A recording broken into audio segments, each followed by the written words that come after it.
So poor, poor thing. Yes, Swami. This is the idiotic Italian witch Sonia Gandhi said to our president, who is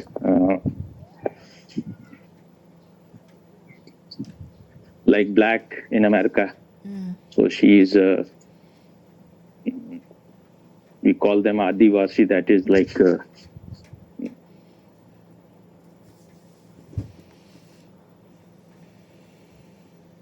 what will be the exact translation at present?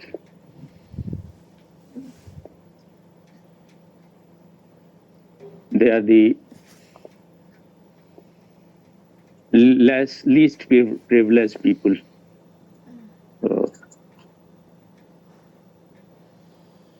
A kind of forest dwellers. So exact word I don't know why it is not coming. Ascetic? No, not ascetic. It's like those people who live in.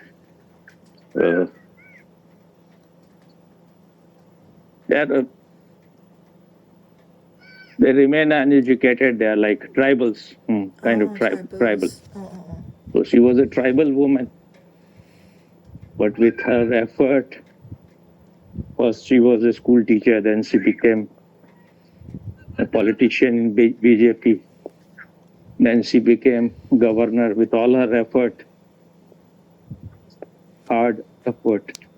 Now she is the president of India. But these people, Sonia Gandhi herself was from a poor family and very third-rate family kind. Nothing to brag about. But because she has been the daughter-in-law of Indira Gandhi, so they think they are the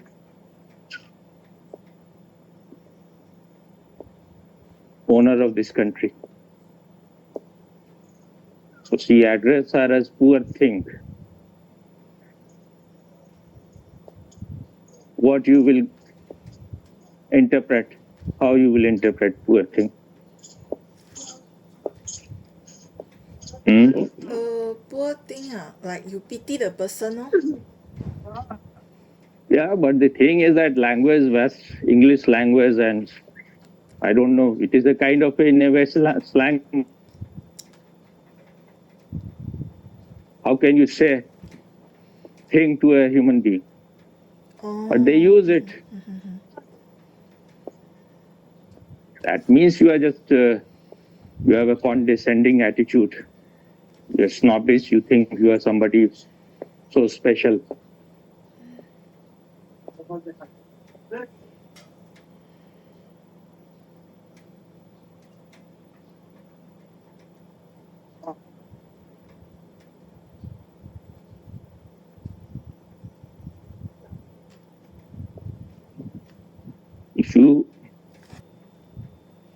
If you interpret it rightly, then it means you are objectifying the person.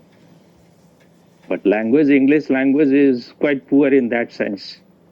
How can you call human being a thing? Huh?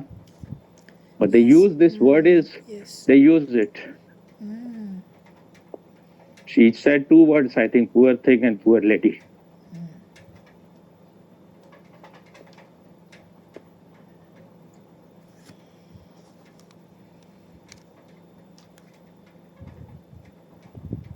You have used this word ever or not?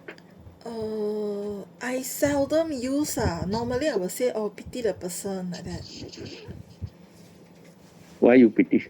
What do you think of yourself? No lah, Swami. Sometimes when certain thing happen to people, then we express. When you are pitying, that also shows that you are enjoying it. Really, think you are Swami? you are a privileged person, and this. What is that? To pity. You can empathize with the person. If you can do something to help them. But pity is a very ugly word. Third-rate word. It makes the speaker like feel higher, right? Yeah, it fulfills your ego. And if you are helping a person from that attitude, that means you are enjoying it. You are enjoying the helplessness of that person. That is what Mother Teresa said when this Bhopal gas tragedy happened. This Union Carbide factory, which the gas started leaking and thousands of people died, and so many people, thousands of them, their life has been totally destroyed. When she was asked about these tragedies, she said that these things should happen. If they are not happening, then how we will do our social service? And if we are not doing the social service, then how we will go to heaven? How we will reach to heaven? How we will get our place on the left or right side of Jesus? That I forgot. This is sheer greed and sheer exploitation of helplessness of other person. And she has no compassion. It is all just bogus. No love. They are vultures. They are waiting for someone to die or someone to suffer so that they can reserve their ticket for heaven. Huh? Yes, Swami. You are also among them? Hello, Swami. No, I don't hope things that like this to happen to people. This is the worst kind of criminality. Just because you think you will get some advantage, you will have pleasure, so you want other to suffer so that you are rewarded. And we call these people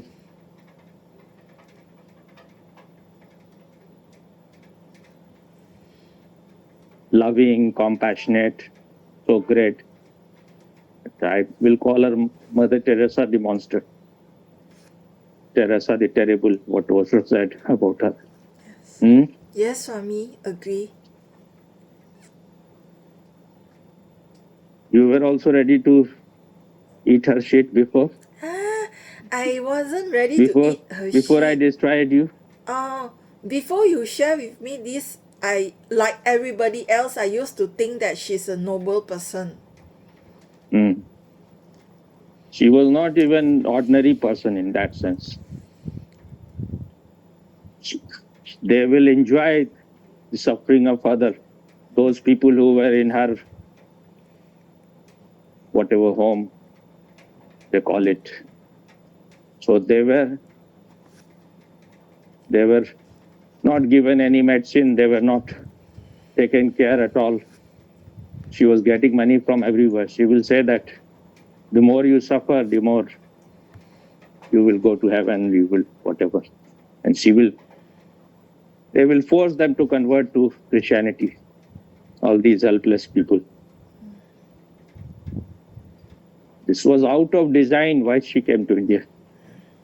She could have gone to any Christian country, but her interest was to convert the poor people in India. And these Indira Gandhi and all, they helped her. They gave her the highest prize of India, Bharat Ratna. Because they were also interested that the poor Hindus should either be converted to Islam or Christianity. Now, whatever happened in Kumbh Mela, about 30 people died and 100 got injured. But it looks like a conspiracy of those who are against BJP and Modi and Yogi. So that they created this stampede. Because you need some few people who are mischievous, who are paid, and they can do all those things. in such a big crowd, it will be difficult. But I think they will be caught, many of them. But in 1954, when Kumbh happened in the same place, Jawaharlal Nehru came on an elephant. And later on, that elephant went berserk and it started crushing people under its feet. And about 800 people died. So this is real irresponsibility. And I was just thinking whether he went on that elephant out of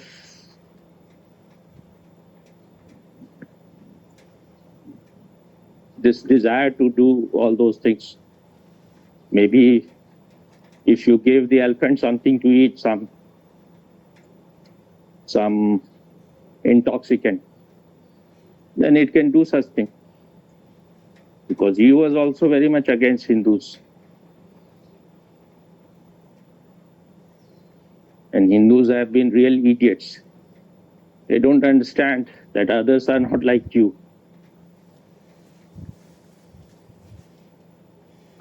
All these Abrahamic religion, they are not religions. They are very political. They are for grabbing power and women and land. Yes, Swami. All these good stories are just stories. Even Gurdjieff used to say that there was no one like Jesus. Jesus is not a real man. It was just a drama, which later on they made it into a real person. Even if Jesus was a real person, they crucified him. That showed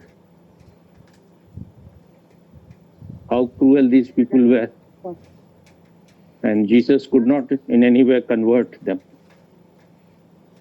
Buddha could convert Anglimal, who was just a murderer, who had already killed 999 people.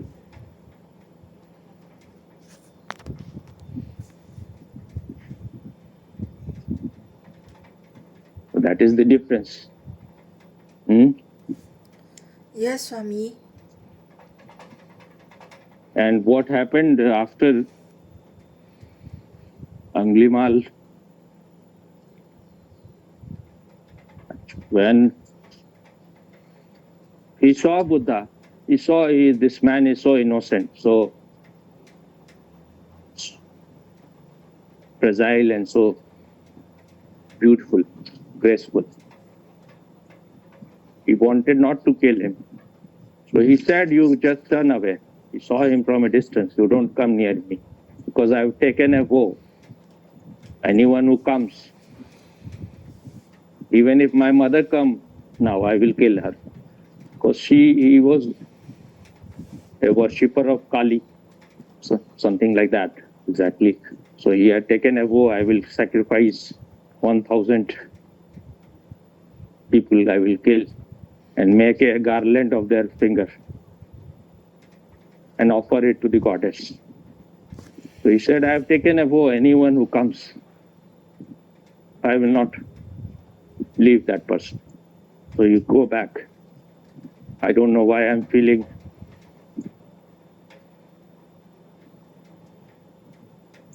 a kind of love towards you. Buddha said that he was telling to him that you don't walk near me, don't come near me. Buddha said that I have stopped walking long time back. He was talking on something subtle. It is you who is still walking out of your desires. And he said that if I have chosen one path, I'd never go back. So I will see who kills whom.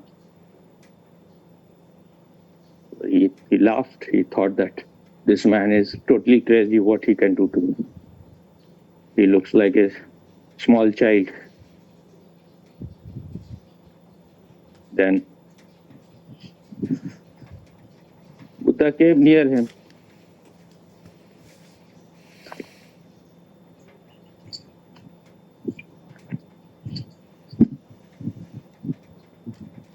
He said that I will fulfill one of your desires before I will kill you. So Buddha said that there was a tree there. Buddha said you cut one of its branches. It said what is in it, I will do it immediately.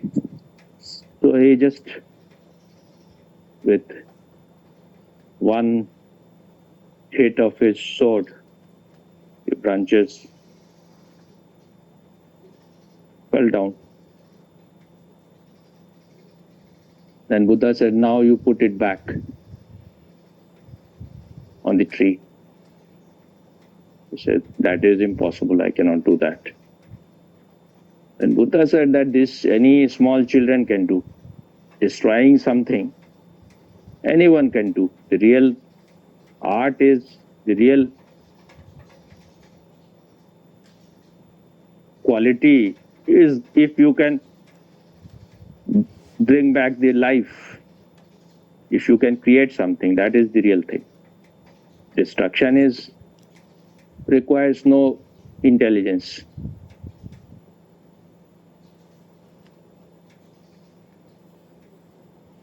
And he said that what you are doing in these years, you have collected so much of bad karmas.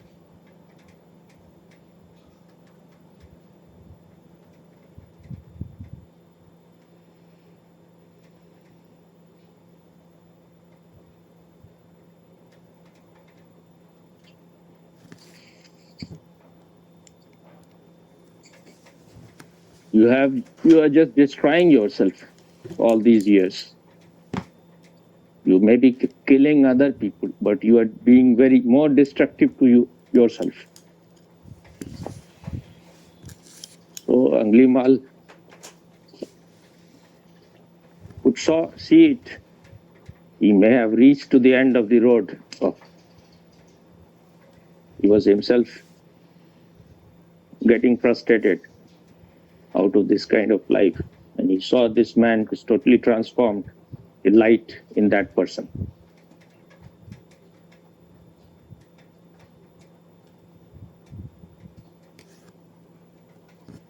So though Anglimal was a mass murderer, but still he was more honest, more authentic.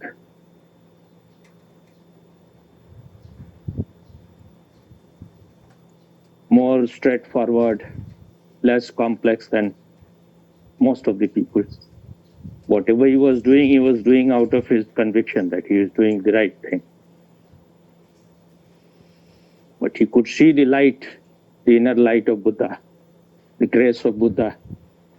And he could see the difference between this man and all other he had met. So he fell on his feet. He said, I have committed enough sin. I want now to become your disciple. So Buddha accepted him. And one of the great king of that time, he was also Buddha's disciple, perhaps Ajatasattu. When he heard that Anglimal has just become Buddha's disciple, he could not believe how can this murderer can change into a monk, into a sannyasi. So he came.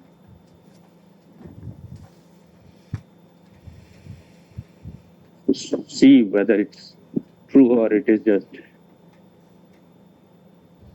a rumor. So when he went there, he asked Buddha, where is Anglimal? He said, he is just sitting near you. So the hand of Ajatasattu went to his sword. He thought, Buddha said, now you need not be afraid of him. He is totally changed. So when he went for begging for the first time, people, when they saw that he is no longer going to be harmful, he is now not destructive and violent. So they started throwing stones and bricks on him. So they had almost killed him. Then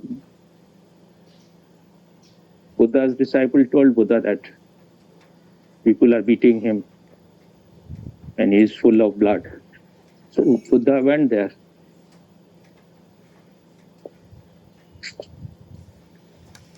He asked him, what happened to you? While they were beating you, they were throwing stones at you. Said that no violence, nothing, no anger. I just felt that this is the result of my karma. So I was not reacting. But there was no anger also. So Buddha said, now you have totally transformed, you have become enlightened. So these kind of people,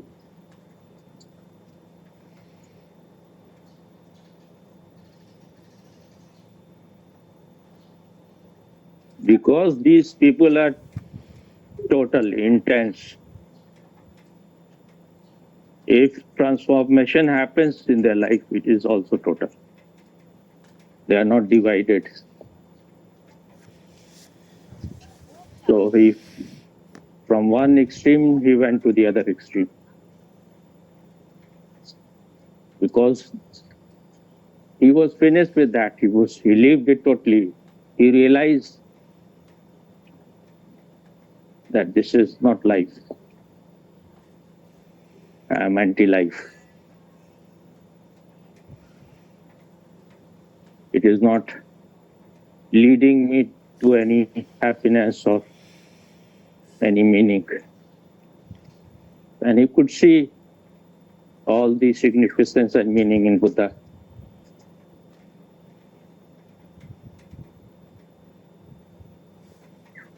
So he, like what Osho says, that if you're doing dynamic and you are doing it in a lukewarm way,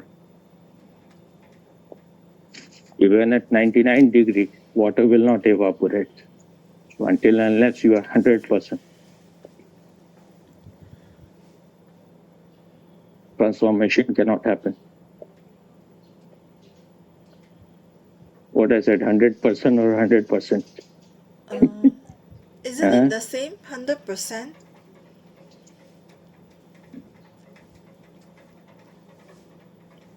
So you should not be 100%. Should be 100%. 100%. Only. You were hearing 100%. I heard 100%. I heard 100%. Okay. I thought I've said 100%. Sometimes it is slip of tongue.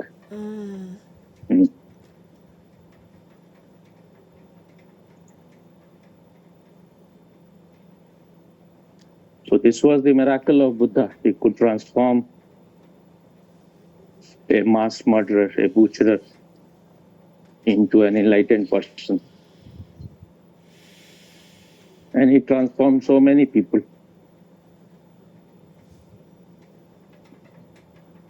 But what happened in the life of Jesus, even if you believe those stories, all his disciples, they left him when he needed them most. Only 3 women were with him at that time.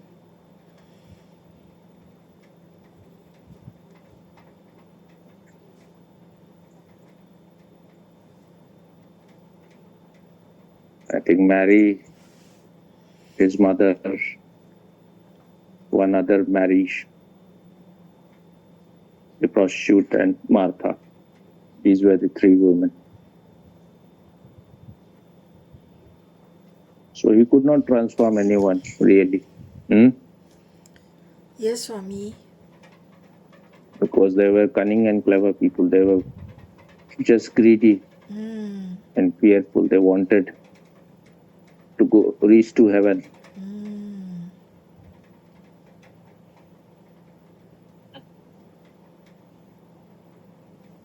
What you have to say?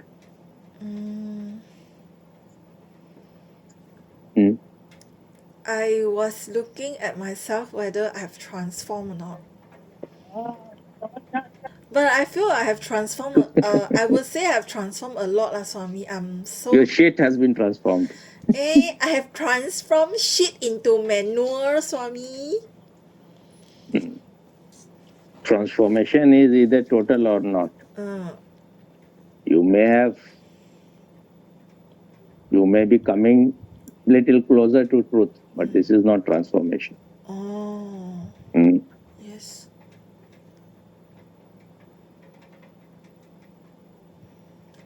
There is a lit diya, then you are reaching nearer to it.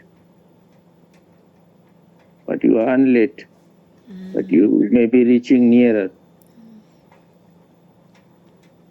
Anyone who is very distant away,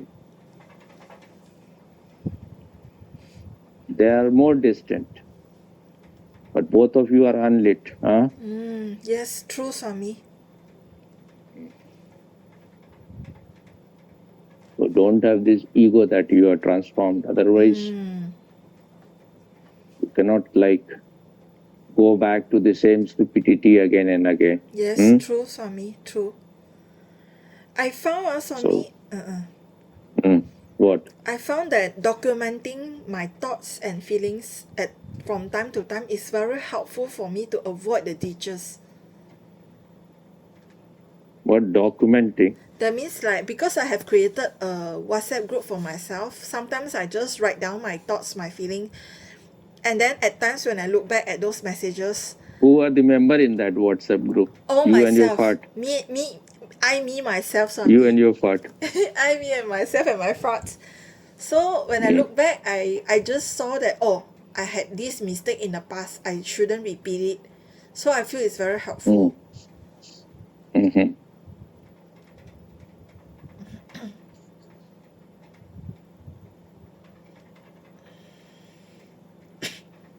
What you were saying on that day, that the truth of Islam. What do you mean by the truth of Islam? The truth of Islam is that it is not really a true spiritual kind of religion. It is like a politic. So that's what I was saying. You have heard about, I think I told you before, a person, he was from Iraq, and he was living, I think, in Sweden. He had earlier burnt Quran. So he had got the permission to burn Quran because in Sweden you have this right. It is part of the freedom of expression that you can burn a book if you are against it. So I think he was allowed to burn 2 Quran, but he burned maybe more than that. So the case was going on. The hearing was to happen, and he was having his podcast.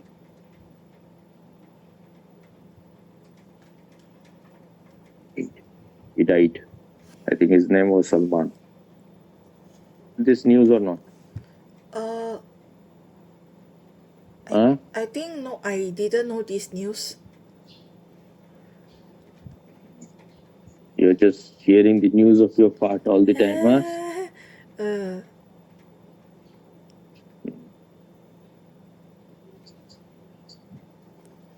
So in India, I was hearing in the morning, there is one ex-Muslim, his name is Sahil. So he started getting many messages after that you will also be killed like this. They are already giving him threat from many times. Sometimes even in live video, they threat him. But he is living in kind of hiding. Maybe government supported, so far he is alive. But they don't forget it. The man who attacked Salman Rushdie was not even born when his book came out, Freedom, what was the name of the book? Satanic Verses. So he attacked him while he was giving a lecture in America. Destroyed one of, now no longer he is blind, and his intestine and so many other parts. He hit him so many times that even after that he wrote a book, Knife.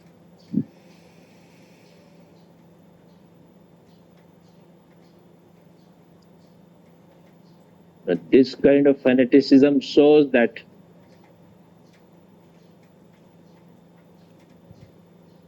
no transformation is possible there. No change has happened. Because if a religion is motivating you for murder, rape, how can it be a religion? Yes, that's what I meant by that day.